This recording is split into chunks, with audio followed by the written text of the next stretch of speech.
Good morning, all of you, all the connected member in this YouTube channel, Sumi SRIP Boy. Today we start Unit 3, Pharmaceutical Organic Chemistry, and the topic is comes under the analytical constant, and the name of the topic is Richard Missel value, and short it said at RM value. So without wasting time, we started RM value. In Unit 3, the pharmaceutical organic chemistry second, the Rm value comes under the analytical constant, and the analytical constant, the last term is Richard Missel value, and in short they say that Rm values. And in this we know about significance of Rm value and principle involved in their determination. What's the principle comes under for the determination of Rm value? R M value, Reichert Meissl value, इसकी जो definition होती है, definition अगर हम देखें, it is useful in testing the purity of butter. इसको हम use इसलिए लेते हैं क्योंकि जो ये टेस्टिंग करता है किसके लिए, प्योरिटी ऑफ बफर, बफर की प्योरिटी को टेस्ट करने के लिए आर एम वैल्यू की नीड्स होती है। इसकी नीड्स ही क्यों होती है, क्योंकि because it contains a good concentration of volatile fatty acid. इसकी नीड इसलिए होती है क्योंकि इसके अंदर जो है गुड कंसनट्रेशन में वॉलेटाइल फैटी एसिड पाया जाता है। जैसे कि एग्जांपल में हम ले सकते हैं ब्यूट्रिक एसिड।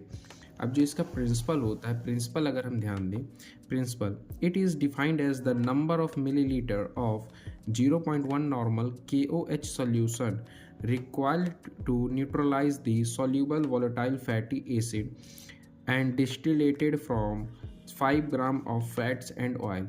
इसका प्रिंसिपल ये हमें कहना चाह रहा है कि जो इसको हम डिफाइंड आर एम वैल्यू किस तरह करते हैं कि the number of millilitre of 0.1 normal KOH solution, कितना number of 0.1 normal KOH solution चाहिए मिलीलीटर में जो कि न्यूट्रलाइज कर दे सॉल्यूबल वॉलेटाइल फैटी एसिड को। अब ये जो वॉलेटाइल फैटी एसिड कहाँ से आए, ये आता है डिस्टिलेशन प्रोसेस के बाद। 5 ग्राम फैटी एसिड हम लेंगे, डिस्टिल्ड 5 ग्राम फैटी एसिड। अब इसका जो कंस्ट्रक्शन देखते हैं वो हम देखते हैं। कंस्ट्रक्शन में ये जो अपैरेटस जो आपको शो कर रहे हैं, इसमें जो सबसे पहला है ये बंसन फ्लेम है, ये आपका डिस्टिलेशन का अपैरेटस है। और जो इस तरफ आपको दिख रहे हैं ये है conical flask, burette stand, burette. अब इसके अंदर सबसे पहले हम इधर देखते हैं कि क्या है। इसके अंदर हमने कुछ अमाउंट में फ़ैट डाला, अमाउंट ऑफ फैट जो है हम अपने मात्रा में ले सकते हैं। फिर उसके बाद डिस्टिल्ड सल्फ्यूरिक एसिड डाला H2SO4। उसके बाद हमने इसमें हीट दिया, हीट हमने दिया बेंसन फ्लेम के द्वारा।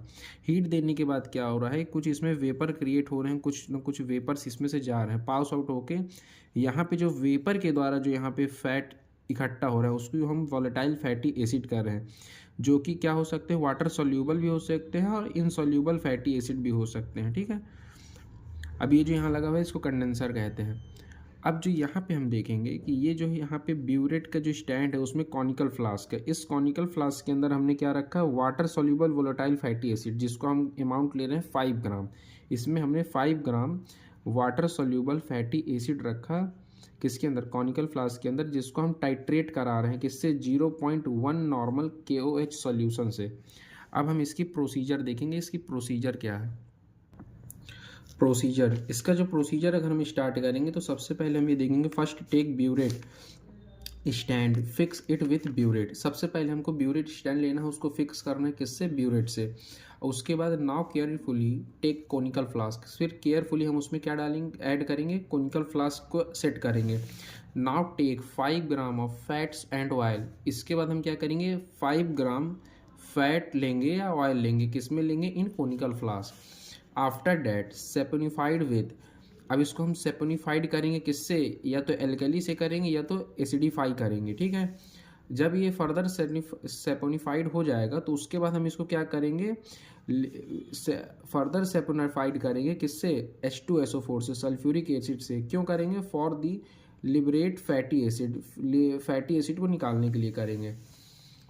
देन स्टीम डिस्टिलेशन ऑकर, उसके बाद क्या होगा, स्टीम डिस्टिलेशन प्रोसेस चालू कर देंगे for the collection of steam volatile fatty acid, उसके इसमें हम क्या करेंगे, स्टीम वॉलेटाइल फैटी एसिड का क्या करेंगे, एक्सट्रैक्शन के लिए इसको स्टीम डिस्टिलेशन में डालेंगे। After the cooled the mixture and after that cooled the mixture and separate out in the, अब उसके बाद क्या करेंगे, जो भी हमारा mixture volatile fatty acid steam के बाद हमें प्राप्त होगा वो थोड़ा हॉट होगा, उसको हम क्या करेंगे, कूल्ड करेंगे, मतलब ठंडा करेंगे। ठंडा करने के बाद उसको हम सेपरेट कर देंगे। सेपरेट वो होगा दो पार्ट में, या तो वो वाटर सॉल्यूबल होगा या तो वाटर इनसॉल्यूबल होगा। जो वाटर सॉल्यूबल होते हैं उसी को हम वॉलेटाइल कहते हैं, जो वाटर इनसॉल्यूबल होते हैं उसको हम नॉन वॉलेटाइल कहते हैं। अब जो यहाँ पे वाटर सॉल्यूबल है वो एसिडिक इन नेचर होगा, इसको हम फर्दर टाइट्रेट करेंगे against 0.1 normal potassium hydroxide solution से, तो ये क्या होगा, न्यूट्रलाइज्ड हो जाएगा, they get neutralised.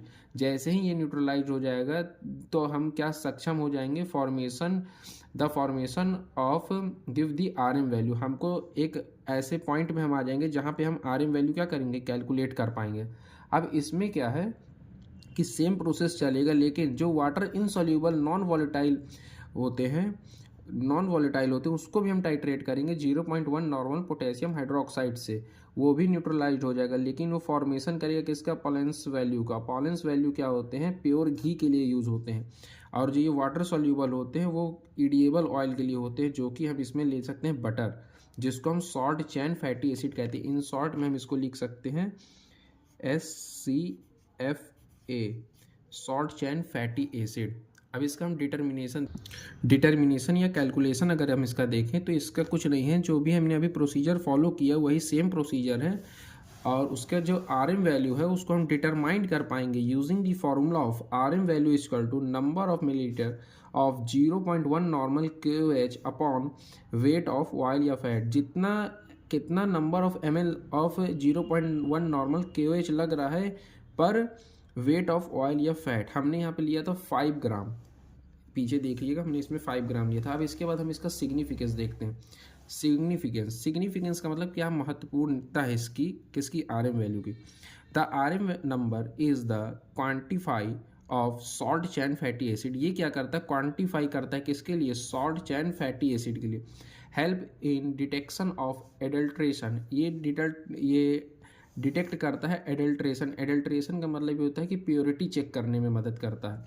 Help in dairy product classification, जो डेयरी के प्रोडक्ट होते हैं उसके क्लासिफिकेशन में भी ये बहुत मदद करता है। Thank you for watching this R M value.